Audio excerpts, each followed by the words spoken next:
성탄절 전에 4주간을 여러분 아시겠지만 교회력에서는 대림절이라고 합니다. 기다릴 대자에다가 임할 임자를 써서 예수 그리스도의 임하심, 오심을 기다리는 절기, 대림절이라고 합니다. 세상에서는 여러분 12월이 마지막 달이고 한 해의 끝자락이고 모든 것을 정리하고 마무리하는 그러한 시기죠. 그러나 예수를 믿는 그리스도인들에게 있어서 12월은 끝자락, 마무리하는 그러한 시기가 아니라요, 도리어 기다림, 희망, 새로운 시작의 그러한 절기입니다. 여러분, 세상과 달리 교회력은요 12월에 있는 대림절로부터 시작을 해요. 교회력이 교회의 절기가 어떻게 펼쳐지는지 말씀을 드리면, 가장 먼저 그리스도의 오심을 기다리는 대림절로부터 시작을 합니다. 그 다음에 그리스도의 오심, 성탄절이 있죠. 그리스도의 고난과 또 죽음을 묵상하는 40일간의 사순절이 있죠. 그리스도의 고난과 죽음, 고난주간이 있죠. 그리스도께서 다시 사신 것을 기념하는 부활절이 있죠. 부활절 이후 7주간 주님께서 약속해 주신 성령을 대망하는 기간이 있고, 그 7주가 지나면 성령 강림절이 있습니다. 그리고 모든 열매를 거두어드리는 추수감사절이 있어요. 그래서 교회력은요 대림절로부터 시작해서 추수감사절로 끝나게 돼요. 예수 그리스도의 오심을 기다리고, 예수 그리스도를 만나고, 예수 그리스도께서 보내주신 성령을 체험하고, 그리고 성령 안에서 주님께서 원하시는 삶의 열매를 거두고, 여러분, 이 모든 것들이 바로 교회력 안에 표현이 되고 있는 것입니다. 대림절은 단지 성탄절, 우리가 알고 있는 12월 25일 그날을 기다리고 준비하는 그런 의미만은 아닙니다. 그것을 훨씬 넘어섭니다. 그리스도의 첫 번째 오심, 우리가 초림이라고 이야기하는 그것을 준비하고 축하하는 데서 더 나아가서 다시 오실 영광의 그리스도, 재림하셔서 온 세상을 심판하시고 이 땅에 하나님의 나라를 완성시키실, 다시 오실 영광의 주님을 기다리는 것, 여러분, 그것이 바로 대림절의 진정한 의미라는 것이에요. 성도 여러분, 초대교회 성도들은 만나면 어떻게 인사를 했습니까? 서로 간에 마라나타 이렇게 인사를 했습니다. 마라나타. 그런데 참 놀랍게도 마라나타라고 하는 이 아람어, 1세기 당시 유대인들이 사용하고 있던 언어인데, 이 마라나타라고 하는 이 말은요 2가지 의미를 동시에 가지고 있어요. 마라나타, 하나는 우리 주님께서 오셨습니다. 우리 주님이, 우리가 그토록 기다리던 주님이 오셨습니다라고 하는 완료적인 의미가 있어요. 예수 그리스도께서 베들레헴에 오셨잖아요. 우리 주님 오셨습니다. 마라나타 하면 맞습니다. 우리가 기다리던 주님이 오셨습니다. 마라나타. 이렇게 서로 인사를 했다는 거예요. 그런데 이 마라나타에는 또 다른 의미가 있는데, 우리 주여 오시옵소서, 오시옵소서 우리 주님.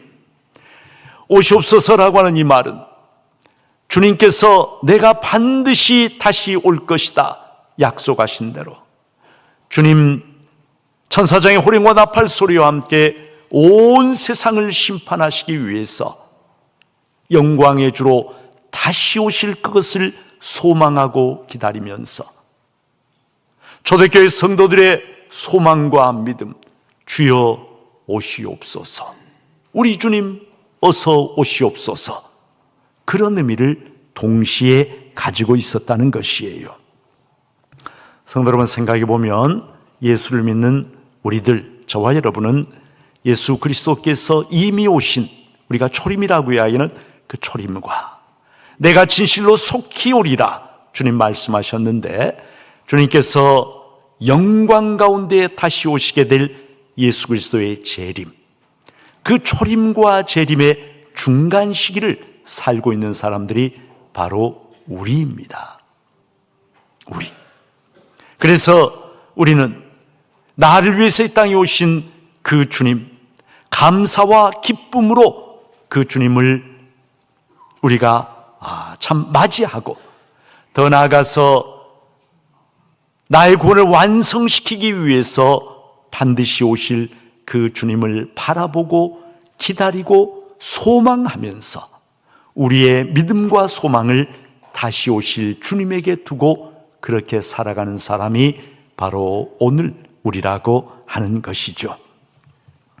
그래서 대림절은 우리 주님께서 이 땅에 이미 오셨다라고 하는 것, 그것 때문에 감사하고 기뻐하고 축하하는 것, 그것을 넘어서서 다시 오실 그 주님 앞에서 나는 과연 주님을 기쁨으로 맞이할 준비가 되어 있는지, 나의 삶은 주님이 원하시고 기뻐하시고 칭찬해 주실 만한 삶인지를 돌아보는 그러한 의미를 동시에 대림절이 가지고 있는 것이에요. 성도 여러분, 첫 번째 대림절 누구로부터 시작하냐면 바로 예수님의 어머니 마리아로부터 시작합니다. 가브리엘 천사로부터 하나님의 아들 예수님의 탄생 소식을 들은 마리아, 얼마나 놀랍고 얼마나 두려웠을까요? 천사가 전해준 말은, 마리아야, 내가 하나님께 은혜를 입었다. 너는 잉태하여 아들을 낳게 될 것이다. 그의 이름을 예수라 해라. 그는 지극히 높으신 하나님의 아들이라 일컬어질 것이요, 하나님께서 그에게 다윗의 왕위를 주시어 영원히 왕으로 다스리게 하실 것이다 라고 하는 참으로 엄청난 말씀을 천사로부터 듣게 된 것이죠. 성도 여러분, 마리아가 우리가 성모 마리아라고 해서 참 가톨릭 교회에서 이렇게 참 신성화시켜 놓았습니다마는, 마리아, 갈릴리라고 하는 이 지역이 원래 천대받는 지역인데, 그 중에서 나사렛이라고 하면은 정말 궁벽하기 짝이 없는 산골 동네, 거기에 마리아라고 하는 이 시골 처녀, 아마 그 당시의 나이가 17, 18세 정도 되는 그런 나이였을 것입니다. 시골에서 제대로 배우지도 못하고 그냥 순박하기만 자라난 이 시골 처녀가 하나님께서 주시는 이 메시지를 들었을 때 얼마나 경악했겠습니까? 더구나 자기는 약혼했지만 아직 결혼도 하지 않았는데 아기를 가지게 되다니 상상할 수도 없는 그러한 일. 그런데 그보다 더 놀라운 것은 정말 시골 촌뜨기에 불과한 자기 자신으로부터 하나님의 아들이라 일컬어지고 영원한 왕, 하나님의 백성의 영원한 왕이 자기의 비천한 몸을 통해서 나오신다라고 하는 이 사실 앞에 마리아는 그것을 도저히 아마 믿을 수가 없었을 것입니다.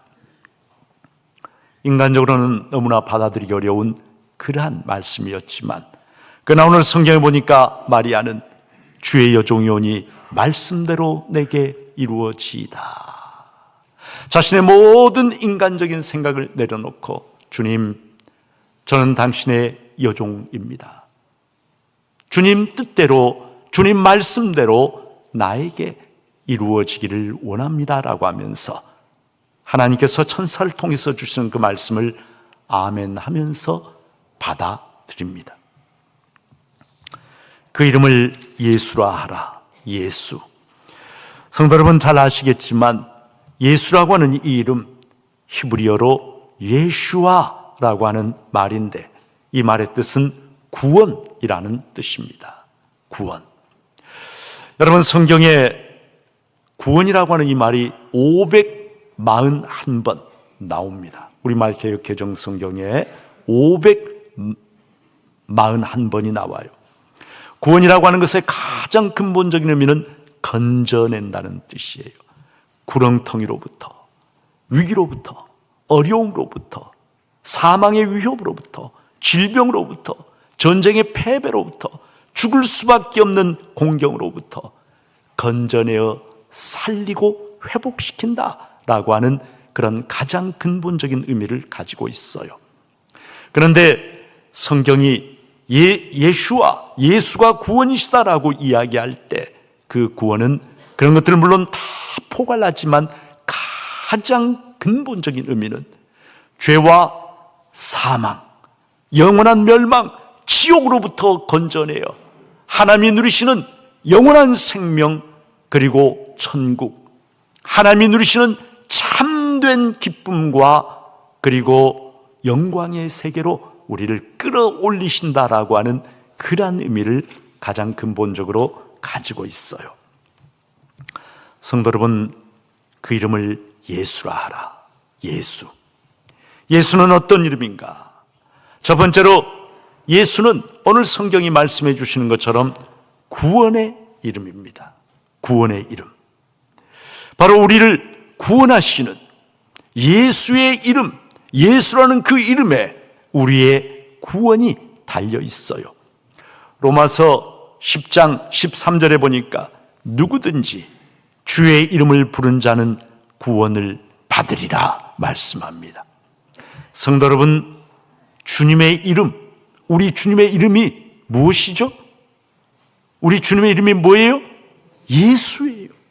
우리 주님의 이름, 누구든지 예수, 그 이름을 부르는 자, 그가 어떤 사람이든지 간에 그가 진실로 믿음을 가지고 예수님하고 예수의 이름을 부른 자는 구원을 받게 될 것이다라고 성경이 분명히 약속을 합니다.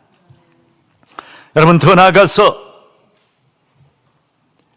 예수라고 하는 이 구원의 이름, 이 구원의 이름은 유일한 구원의 이름이라고 성경이 우리들에게 말씀하십니다. 사도행전 4장 12절, 다른 이로서는 구원을 얻을 수 없나 천하 사람 중에 구원을 받을 만한 다른 이름을 우리에게 주신 일이 없음이라 말씀합니다. 성도 여러분, 이 세상에 이름이 얼마나 많이 있습니까? 헤아릴 수 없이 많은 이름들이 있고, 이 세상에 또 사람들이 부르는 신들의 이름이 얼마나 많이 있습니까? 많은.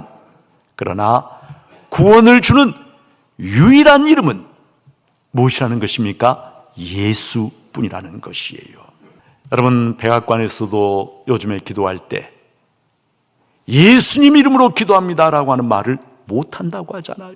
타 종교인들에 대한 침해라고 해서 못한다고 하잖아요.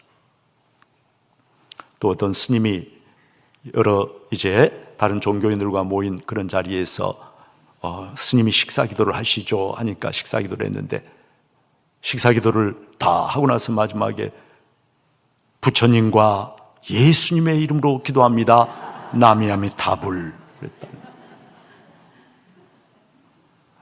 사랑하는 여러분, 더러 세상의 사람들이 기독교는 독선적이다라고 이야기합니다. 그러나 여러분, 나의 개인적인 주장을 우기면 독선이에요. 그러나 진리를 진리라고 말하는 것을 독선이라고 할 수 없습니다. 진리는 하나뿐인 거예요. 이것도 맞고 저것도 맞고, 종교다원주의, 예수를 믿어도 구원받고 불교를 믿어도 구원받고 이슬람을 믿어도 구원받는다, 그런 것은 사람들이 듣기 좋으라고 쉽게 하는 소리일 뿐, 진리는 하나예요. 예수의 이름만이 우리에게 구원을 주는 유일한 이름인 줄로 믿습니다. 두 번째로, 예수는 능력의 이름입니다. 능력의 이름. 성도 여러분, 그 이름을 부른다고 해서 능력이 나타나지는 않습니다. 그러나 베드로와 요한 성전 미문에 나면서부터 못 걷게 된 이에게 은과 금은 내게 없거니와 내게 있는 이것을 내게 주노니 나사렛 예수 그리스도의 이름으로, 뭘로요? 나사렛 예수 그리스도의 이름으로 일어나 걸으라 명령할 때에 그 이름의 권세, 그 이름의 능력이 나면서부터 단 한 번도 걸어보지 못한 이 사람을 그 자리에서 바로 일으켜 세우고 걷게 하고 뛰게 하고 성전으로 들어가면서 하나님을 찬양하게 만들었어요. 빌립보에서 바울을 쫓아다니면서 괴롭게 하는 귀신 들린 여종이 있었는데 견다 못한 바울 사도가 그 귀신에게 명령합니다. 예수 그리스도의 이름으로 내게 명하노니 그에게서 나오라. 그러자 그 귀신이 곧 그에게서 나왔다라고 말씀을 하십니다. 예수라고 하는 이름, 십자가에 달릴 때 나사렛 예수, 유대인의 왕, 그때는 유대인의 왕이라고 참 심한 죄인이라고 하는 그런 의미로 죄패에 그렇게 나사렛 예수라고 쓰여져 있었지만 부활하신 후에 하늘과 땅의 모든 권세를 가지신 분으로, 빌립보서에 보면 뭐라고 이야기합니까?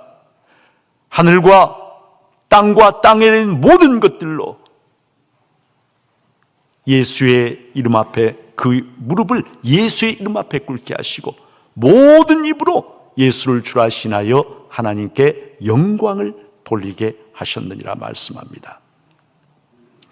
예수라고 하는 이름, 여러분, 하늘에 있는 영적 세력들까지도 두려워 떨면서 그 앞에 복종하고 굴복하지 않을 수 없는 하늘과 땅에 모든 권세를 가지고 있는 이름이 바로 예수라고 하는 이름이고, 저와 여러분은 주님께서 그렇게 말씀하셨죠. 내 이름으로 이제는 구하라 말씀하셨는데 나사렛 예수의 이름을 사용할 수 있도록 합법적으로 허락받은 사람들이 바로 저와 여러분 예수를 믿는 우리들입니다. 예수의 이름, 능력의 이름이라는 것이에요. 세 번째, 예수는 사랑의 이름입니다. 사랑의 이름.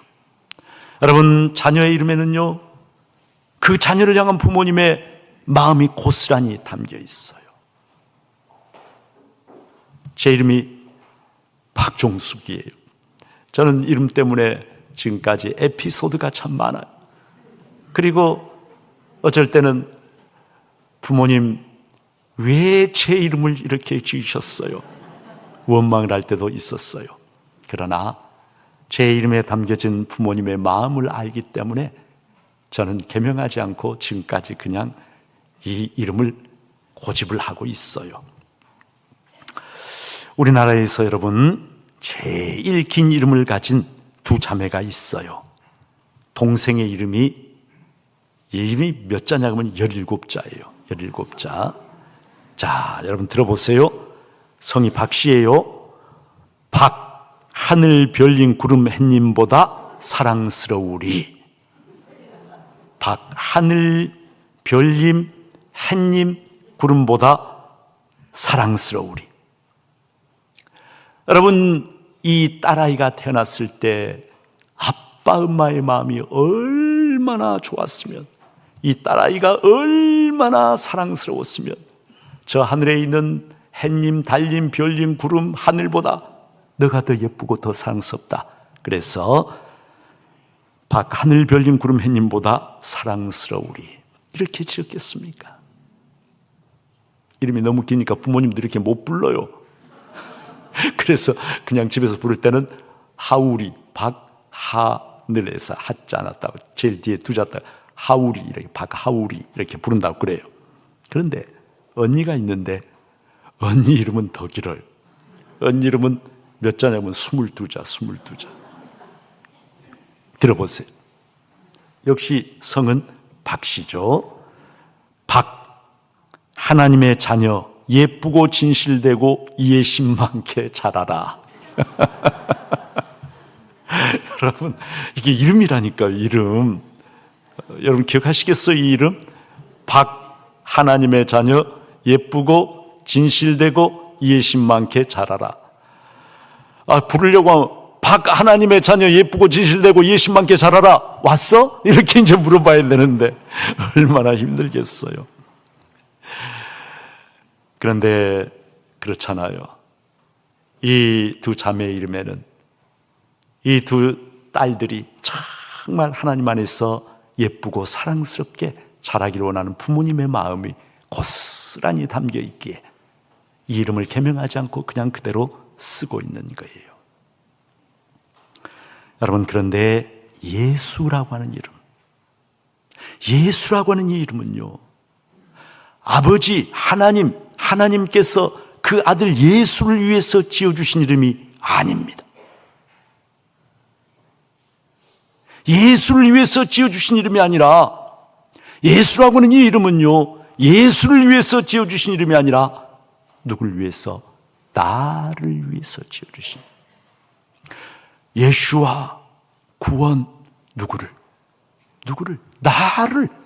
나를, 우리를 구원하시기 위해서.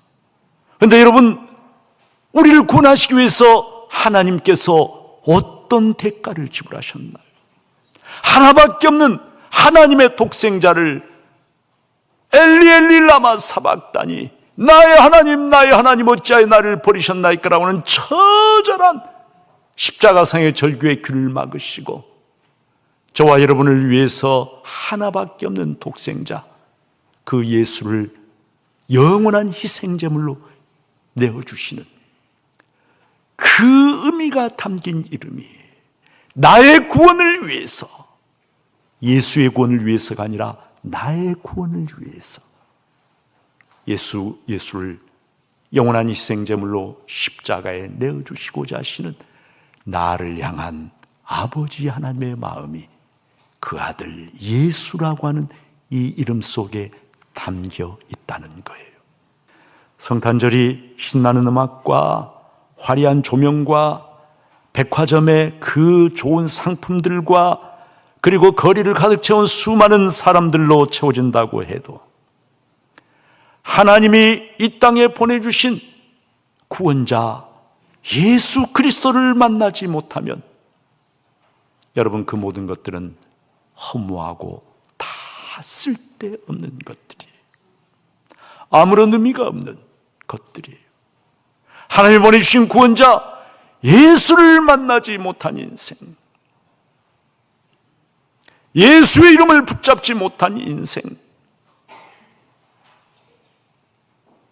여러분, 허망하고 영원한 멸망으로 달려갈 수밖에 없는 그러한 인생입니다. 대림절 첫째 주일입니다. 세상 속에 살다 보니까 우리도 자신도 모르게 세상의 영향을 받고 세상의 물결 속에 휩쓸려 가기가 쉬워요. 경건한 마음으로 나를 위해 이 땅에 오신 주님 감사하며 기뻐하며 다시 오실 주님을 바라보며 내 삶의 옷깃을 여미고 나를 점검하기보다는 세상의 들뜬 분위기 속에서 주님은 잃어버린 채로 겉포장되어 있는 성탄의 분위기만 즐기는 어리석고 허망한 그러한 삶, 분위기에 도취되어서 어디로 가는지도 모르고 떠내려가 버리는 그러한 삶, 그러한 삶이 아니라 다시 오실 주님, 왕으로 주님으로 오셔서 세상을 심판하시고 우리의 구원을 온전히 이루어 주실 그 주님을 믿음의 눈으로 바라보고 믿음으로 세상을 이기는 복된 우리 중부의 귀한 성도님들 다 되시기를 주님의 이름으로 축복합니다.